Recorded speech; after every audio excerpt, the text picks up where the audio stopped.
Mahabub Nagar municipal corporation ఎన్నికలలో భాగంగా ప్రచారం హోరుగా కొనసాగుతుందని చెప్పొచ్చు. నేడు కాంగ్రెస్ పార్టీ అభ్యర్థిగా లక్ష్మీనగర్ కాలనీకి సంబంధించిన గంజి అంజనేయులు పెద్ద ఎత్తున ప్రచారం కొనసాగిస్తున్నారు 20వ డివిజన్ నుండి. ఈ నేపథ్యంలో ఆయన ప్రచారం హోరాహోరీగా కొనసాగిస్తున్నాడు. కాంగ్రెస్ పార్టీ అభ్యర్థిగా ఆయన సీటు కైవసం చేసుకున్న నేపథ్యంలో ఆయన విజయం ఎలా సాధిస్తాడని, ప్రజలు ఎలా ఆశీర్వదిస్తారని ఆయన మాట్లాడి తెలుసుకుందాం. సార్ చెప్పండి, గంజి అంజనేయులు గారు, మీరు గతంలో కాంగ్రెస్ పార్టీ కౌన్సిలర్గా అనుభవం ఉంది, మాజీ కౌన్సిలర్గా. ఇప్పుడు కూడా మళ్ళీ మీకు కార్పొరేటర్గా అవకాశం వచ్చింది. మీరు ప్రజలు మీరు ఎలా ఆశీర్వదిస్తున్నారు ఈసారి? లోకల్ ఎంబీఎన్ఆర్ ఛానల్ గారికి శుభాకాంక్షలు తెలుస్తూ, నేను గతంలో మాజీ కౌన్సిలర్గా ఉన్నప్పుడు వెంకటేశ్వర కాలనీ, లక్ష్మీనగర్ కాలనీ, తిమ్మసాన్పల్లి, ఎర్రవల్లి తాండా వరకు, మూల పిల్లల మరి వరకు నాకు ఒక డివిజన్ ఉండేది, వార్డు. అప్పుడు నా చేసిన అభివృద్ధి ఫలాలని దాన్ని గ్రహించే నాకు కాంగ్రెస్ పార్టీ నాకు టికెట్ ఇచ్చినందుకు నాకు మా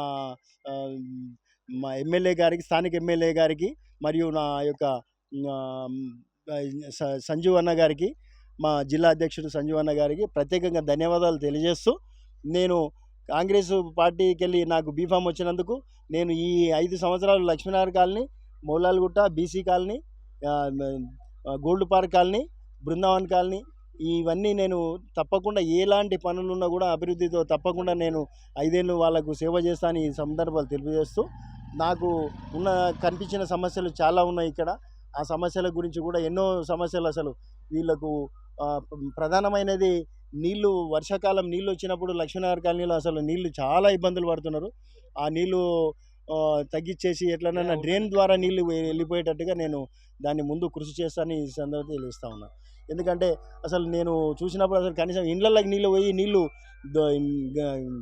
గిన్నెలతోటి ఇళ్ళకు వస్తే గుమ్ముకుంటూ వాళ్ళు గడిపిన రోజులు ఉన్నాయి ఈ కాలనీలో. బృందావన్ కాలనీ కానీ, లక్ష్మీనగర్ కాలనీ కానీ. లక్ష్మీనగర్ కాలనీలోనే కనీసం అది చెరువులో ఉండే కాబట్టి చెరువు తీసేసిర్రు. చెరువు తీసేసినందుకు దాన్ని కాలనీ చేసిర్రు కాబట్టి దాన్ని తప్పకుండా అభివృద్ధి చేస్తా.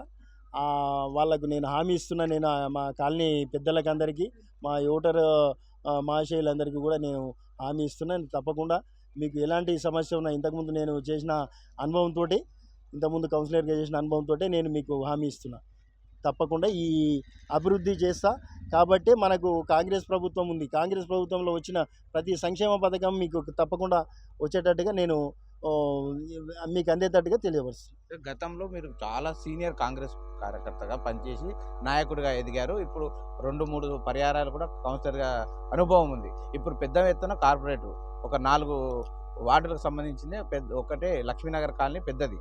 దీనికి సంబంధించి ఈ ప్రధాన సమస్యలు ఏమున్నాయి? ప్రధాన సమస్య లక్ష్మీనగర్ కాలనీ అండర్గ్రౌండ్ డ్రైనేజ్ చేయాలి. ఆ నీళ్లు ఏవైతే ఇండ్ల ముందల నీళ్ళు, ఇప్పుడు ఆ శ్రీహర్ష హాస్పిటల్ కానీ, లక్ష్మీనగర్ కాలనీ వాళ్ళు ఎవరు మన కొంతమంది ఈ కోళ్ళఫారాల ఏరియా కానీ, మన ఇది జర్నలిస్ట్ కాలనీ అని కొన్ని ఏరియాలు ఉంటాయి, వాటికి సమస్య కానీ. ఆ ఏరియాలో అసలు నీళ్లు ఇట్లా నిలబడతాయంటే మనుషులు పోతుంటే పోవడానికి రాదు. వర్షం పడ్డదంటే, చిన్న వర్షం పడ్డా కూడా మనకి ఈ కాలనీకి రావడం నీళ్ళు ఏంటంటే పైన 2 కుంటలు దింపేశారు. ఆ 2 కుంటల నీళ్ళు అన్నీ వచ్చి ఈ కాలనీలో వచ్చి నిలబడతాయి. ఇళ్ళల్లో వాళ్ళు అసలు రాత్రికి నిద్రపోని పరిస్థితి ఉంది చాలామంది, వర్షపు నీరు రావడం వల్ల. అటువంటి అన్నీ నా కళ్ళతో నేను చూసిన. నేను వాటన్నిటి కూడా తప్పకుండా నీళ్లు ఎట్టి పరిస్థితుల్లో నీళ్ళు నిలబడకుండా నేను ఆ కాలనీలో డ్రైన్ నీళ్లు మంచిగా వెళ్ళిపోయేటట్టుగా నేను కృషి చేస్తానని తెలియజేస్తూ, ఇంతకుముందు వెంకటేశ్వర కాలనీలో కూడా ఏడ డ్రైన్ ఉన్నా కూడా నేను డ్రైన్ ముందు ఏది మన ఈ పందులు అవి చాలా గలీజ్ చేసేది, అటువంటి లేకుండా నేను డ్రైన్లు మంచి అభివృద్ధి చేసిన అనుభవం ఉంది నాకు. తిమ్సన్పల్లిలో కానీ, సీసీ రోడ్లు కానీ, ఎలాంటి సమస్యలు ఉన్నాయి. ఇంకోటి పింఛన్లు, వృద్ధాప్య పింఛన్లు కానీ, వితంతువుల పింఛన్లు, ఒంటరి మహిళల పింఛన్లు కూడా నేను సాయం చేసిన అనుభవం ఉంది నాకు. మరియు ఈ కాలనీలో కమ్సే కమ్ పేదవాళ్ళు చాలామంది ఉన్నారు. వాళ్ళకి స్లమ్ ఏరియాలలో కూడా ఈ మౌలాల్గుట్ట ఏరియా కానీ, మౌలాల్గుట్టలో కూడా చాలామంది ఉన్నారు. వాళ్ళకు లైట్లు లేవు. కనీసం ప్రధానమైన సమస్య వాళ్ళకు లైట్లు లేవు. మళ్ళా కనీసం నీళ్ళు కూడా రామన్పాడ నీళ్ళు సరిగా రావు వాళ్ళకి. ఇంకోటి ఈ డ్రైన్ ఒకటి, ఇప్పుడు పెద్ద ఇది బ్రిడ్జ్ ఉంది, ఆ బ్రిడ్జ్ కిందకి అవతలి దాటడానికి నీళ్లు అడ్డం వస్తాయి వాళ్ళకు. ఇక్కడ నీళ్ళు అడ్డం వచ్చిందంటే వాళ్ళు రావాలంటే తిమ్సన్పల్లికి వచ్చి తిరిగి రావాల్సి వస్తుంది. ఇటువంటి ఇబ్బందులు ఉన్నాయి. ఇంకోటి బృందావన్ కాలనీ వాళ్ళకి, బృందావన్ కాలనీ అసలు నీకు ఇప్పుడు జనరల్గా ఇప్పుడు ఎన్నే కానీ మనం చూస్తున్నాం కదా. మొన్న నాతో మా మిత్రుడు గోల్డ్ పార్క్ కాలనీ ఒక ఆయన ప్రతాప్ రెడ్డి అని మా మిత్రుడు, ఆయన నాతోటి మాట్లాడుకుని ఇంట్లోకి పాము వచ్చిందంటే అని పోయింది. ఇటువంటి ఉన్నాయి, ఇళ్ళకి పాములు వస్తున్నాయి. ఖాళీ స్థలాలలో మొత్తం చెట్లు కొట్టేసేసి శుభ్రంగా చేస్తే పాములు ఎందుకు ఉంటాయి? పిల్లలు ఆడుకుంటూ పోతే తొక్కితే ఏంది పరిస్థితి?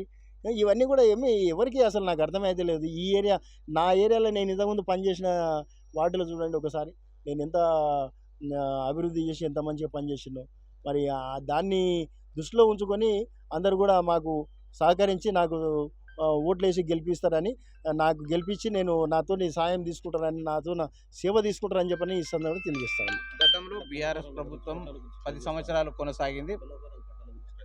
10 సంవత్సరాలు బీఆర్ఎస్ పార్టీ కొనసాగింది. అభివృద్ధి ఏం కాలేదని చాలామంది అంటున్నారు. ఒకవేళ మీరు కార్పొరేటర్గా 20 వార్డు నుంచి గెలిస్తే కాంగ్రెస్ పథకాలు, సంక్షేమ పథకాలు ఎలా వారికి అందిస్తారు? అదే ఇప్పుడు టీఆర్ఎస్ ప్రభుత్వంలో కౌన్సిలర్గా నేను చేసిన అనుభవం ఉంది నాకు. టీఆర్ఎస్ ప్రభుత్వం ఉన్నా కూడా, ఎవరు ప్రభుత్వం ఉన్నా నేను కొట్లాడి పని తీసుకొని నేను మా ఓటర్ సభ్యులకు అందరికీ కూడా నేను సాయం చేసిన రోజులు ఉన్నాయి. అదే అనుభవంతో నేను సంక్షేమ పథకాలలో కానీ, ఉచిత మహిళా పింఛన్లు కానీ, సదరం పింఛన్లు కానీ, మరి ఈ బియ్యము, ఇది మన సోనమైసి రాకుడు గతంలో టీఆర్ఎస్ ప్రభుత్వము దొడ్డు బియ్యం ఇచ్చేది. మన రేవంత్ రెడ్డి గారి సాధనతో, వాళ్ళ యొక్క కృషితోటి మనకు సన్న బియ్యం తింటున్నాం. ఇప్పుడు 35 రూపాయల కిలో ధనికులు తినే బియ్యము మనం పేదవాళ్ళకి ఇస్తున్నాం. మరి ఇంకా ప్రతి ఇంటికి కూడా 200 రూపాయల కరెంటు, ఉచిత కరెంటు. అప్పుడు కరెంటుకు బిల్లు వసూలు చేసేది, కొంతమందికి మాత్రమే చేసేది. అది ఇప్పుడు 100 ఇండ్లు ఉంటే 2-3 ఇండ్ల వరకే లబ్ధి పొందేది ఉచిత కరెంటు. ఇప్పుడు మనం 100కు ఉంటే 100కు 100% ఉచిత కరెంటు ఇస్తున్నాము. ఎవరికైనా లేని వాళ్ళకు ఉంటే తప్పకుండా ఆ కరెంటు, ఉచిత కరెంటు ఇచ్చే సదుపాయం చేస్తూ, మరి సిలిండర్, ఉచిత సిలిండర్ కూడా, దాన్ని కూడా నేను తప్పకుండా అందరికీ వచ్చేటట్టుగా హామీ ఇస్తున్నాను. గతంలో తనకు కౌన్సిలర్గా మంచి అనుభవం ఉంది. ఇప్పుడు కూడా కార్పొరేటరు పెద్ద 4 వార్డులకు సంబంధించిన లక్ష్మీనగర్ పెద్ద కాలనీగా వార్డును మరింత అభివృద్ధి చేసే దిశగా తాను కృషి చేసి 20 వార్డు కార్పొరేటర్ దిశగా తాను పెద్ద ఎత్తున అభివృద్ధి చేస్తానని గంజి ఆంజనేయులు పేర్కొంటున్నారు. కెమెరా పర్సన్ మారతా. ఇంకో సమస్య ఏంటంటే, ఇక్కడ ఈ వార్డు, ఈ డివిజన్లో నాది సగభాగం ఉండే. ఇక్కడ లక్ష్మీనగర్ కాలనీ సగభాగము నాకుండే, మిగిలింది మాజీ చైర్మన్ గారు కేసీ నరసింహులు వాళ్ళ ఆధీనంలో సగం భాగం ఉండే. ఈ రెండు కలిపి ఒక డివిజన్ చేశారు కాబట్టి దీంట్లో కొంత సంక్షేమ పథకాలలో మా కాంగ్రెస్ ప్రభుత్వం వచ్చిన తర్వాత వాళ్ళు వినియోగించుకోలేదు కాబట్టి, ఆ సంక్షేమ పథకాలని ఇందిరా మిల్లు కానీ, మరి కొంతమందికి ప్లాట్లు కూడా, గైరాన్ ప్లాట్లు భూములు ఉన్నాయి. వాటితోటి మా ఎమ్మెల్యే గారి సహకారం తీసుకొని, మా పార్టీ సపోర్ట్ తోటి, మా అధ్యక్షుల వారి సహకారం, మా సంజీవ్ అన్న గారి హెల్ప్ తోటి తప్పకుండా ఒక 2-3 ఎకరాల స్థలం తీసుకొని వాళ్ళందరికీ ఇందిరా మిల్లకు ప్లాట్లు ఇప్పించేసి ఇల్లు కట్టిస్తానని ఈ సందర్భంగా తెలియజేస్తాను. మాజీ కౌన్సిలర్గా తనకు ఎంతో అనుభవం ఉంది.